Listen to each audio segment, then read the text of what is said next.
জাতীয় দলে ফিরতে হলে ঘরোয়া ফুটবলে পারফর্ম করা ছাড়া অন্য কোনো পথ নেই গোলরক্ষক আনিসুর রহমান জিকোর সামনে। সেক্ষেত্রে প্রয়োজনে ক্লাব পরিবর্তনের তাগিদ সাবেক অধিনায়ক ও গোলরক্ষক আশরাফুল রানার। পারফরমেন্স দিয়ে আবারও জাতীয় দলে ফেরার যোগ্যতা জিকোর আছে বলে মনে করেন আরেক সাবেক বিপ্লব ভট্টাচার্য। দীর্ঘমেয়াদী পরিকল্পনায় গোলরক্ষক কোচ এনে গোলরক্ষকদের আত্মবিশ্বাস বাড়ানোর তাগিদ তাদের। শেষ মুহূর্তে গোল হজম করে সমীকরণ ওলটপালট করে দেওয়ার পুরনো অভ্যাস বাংলাদেশের। সবশেষ ঘরের মাঠে এশিয়ান কাপ বাছাইয়ে একই চিত্র ধরা পড়ে চোখে।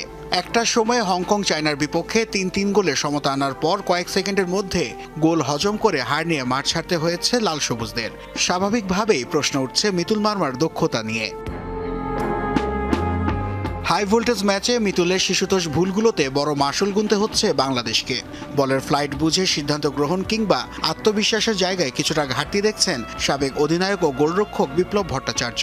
একইভাবে ডিফেন্সের সাথে অসামঞ্জস্য যোগাযোগের ফলে নিয়মিত পয়েন্ট হারাতে হচ্ছে বলে মত আরেক সাবেক আশরাফুল রানার।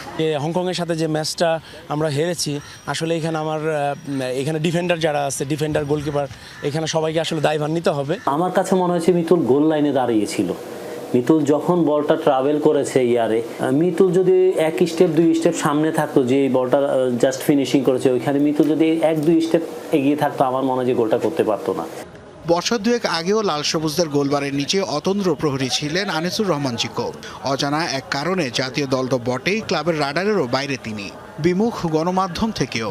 অথচ ২০২০ সালে জাতীয় দলে জার্সি গায়ে চাপানো এই গোলরক্ষকের প্রাইম টাইম হওয়া উচিত ছিল এই সময়টায়। জাতীয় দল থেকে সে ছিটকে গেছে, কি কারণে তাকে টিমে নিচ্ছে না সেটা হয়তো কোচিং স্টাফ জানে, এবং ক্লাব পর্যায়েও জিকো খেলতে পারছে না। তো অথচ ১ বছর ১.৫ বছর আগেও জিকো বাংলাদেশের বেস্ট চয়েস ছিল। লাস্ট ২ বছর সে কিন্তু বসুন্ধরা কিংসে আছে, সে কিন্তু রেগুলার ম্যাচ পাচ্ছে না। তো একটা গোলকিপারকে অবশ্যই মনে করেন তার হাইয়েস্ট লেভেলে পারফরমেন্স করতে গেলে তাকে রেগুলার ম্যাচ খেলতে হয়। ম্যাচের টাচে থাকতে পারলে তার ফিটনেস লেভেলটা হাই থাকে। তার জাতীয় দলকে এখনও বেশ কয়েক বছর সার্ভিস দেওয়ার সক্ষমতা জিকোর আছে বলে মনে করেন এক সময় কাটার সতীর্থ আশরাফুল রানা। তার আগে ঘরোয়া ফুটবলে নিজেকে প্রমাণের মঞ্চ হিসেবে নিতে হবে তাকে। সেক্ষেত্রে ক্লাব পরিবর্তনের মতো বড় সিদ্ধান্ত নেওয়ার তাগিদ এই সাবেক গোলরক্ষকের। শ্রাবণের সাথে ফাইট করতে হচ্ছে, এবং বসুন্ধরা কিংসে খেলতে গেলে জিকোকে ফাইট করে খেলতে হবে। যদি সে চিন্তা করে যে না, যে অন্য ক্লাবে যাওয়া আসলে উচিত ছিল, তো আমার কাছে মনে হয় অন্য ক্লাবে ওই সুযোগটা ওর ছিল। যদি সে রেগুলার যদি অন্য ক্লাবে যদি খেলতে পারতো, তো সেইখান থেকে আসলে কামব্যাক করার বড় ধরনের একটা সুযোগ ছিল। তো আমার কাছে মনে হয় ক্লাব চুজিং একটা বড় একটা ব্যাপার। বিগত ২ বছরে ৫-এর অধিক গোলরক্ষক পরিবর্তন করে অনন্য নজির স্থাপন করেছে বাফুফে।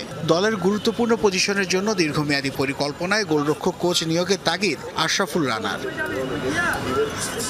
নাসিফ শুভ, যমুনা স্পোর্টস, ঢাকা।